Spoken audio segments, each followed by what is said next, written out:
Get overwhelmed when you're following up after being a vendor at an event? Hi, I'm Debbie Hoffman, follow-up coach, and welcome to Follow Up Friday. So I recently came back from an event in Dallas, the eWomen Network Conference, and I was a vendor, so I had a booth there. And I know a lot of times when people come home from these events, they have all these cards, they don't know what to do with them. So I wanted to share some tips of what you can do to make the process as easy and effortless as possible so it's not overwhelming. So the first thing you can do is create an email template that you're going to send when you get back to the people who you connected with. So it's all ready to go. And then I entered all of the cards, all the people I met, into my CRM, and I have a business card scanner. So I just scanned the cards, it went right into my CRM, so that saves you a lot of time. And then we tagged them with the name of the event, and then the email went out to everyone. So that was a very efficient, quick way of following up with people. Now, when I talked to people at the booth, I offered one of my programs, and some people signed up, and some others said they were going to think about it and come back to the booth, and some did and some didn't. So I called those people first. So I put an asterisk next to on the cards of the people who were very, very interested. And another thing that I did to keep everything in one place is I went into the notes section in my smartphone, in my iPhone, and I made a list of all the very interested people. And I wrote notes to myself about what they were interested in and what their situation was. I put their phone number in there. So everything's in one place. So now all I have to do is look at that, and I can print it up or just have it on my computer.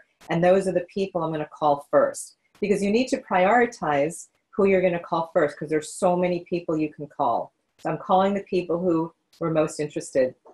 The other thing that I did for people who were very interested, I offered them a complimentary session, and I gave them the link right there. I use a texting service, Fix Your Funnel. So they just went right onto their phone, signed up for the session. Some people actually sat down on my computer and did the session sign up right there on my website. So that way I'm not needing to play phone tag, going back and forth to reach these people to invite them for a session.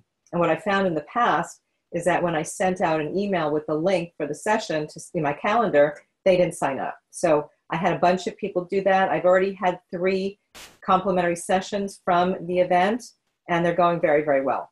So some of them are becoming clients, and it's fabulous. So those are just some ways to get organized. And then when you book an event where you're going to be a vendor, and even if you're just an attendee, block out 1 or 2 hours a day for the 3 days or so following your return to do your follow-up. Because I was talking to a client today, and she said she knows what to do, but she's so busy. She has so much going on. She hasn't had the time to do it yet. So this is the way you can have the time, because it's in your calendar as an appointment with yourself, and nothing else is going to get in the way. So my invitation to you this week is, if you go out to an event, schedule the time to follow up in advance, and get those email templates ready and stored in your CRM to make it easy to follow up with, and then call the people directly who were most interested. So if you'd like to take an assessment of where you are with your follow-up, please go to powerupbizquiz.com, powerupbizquiz.com. And in 5 minutes, you'll get a really good feel of where your strengths are with follow-up and what areas might need some attention. I think the results will be very interesting for you to see.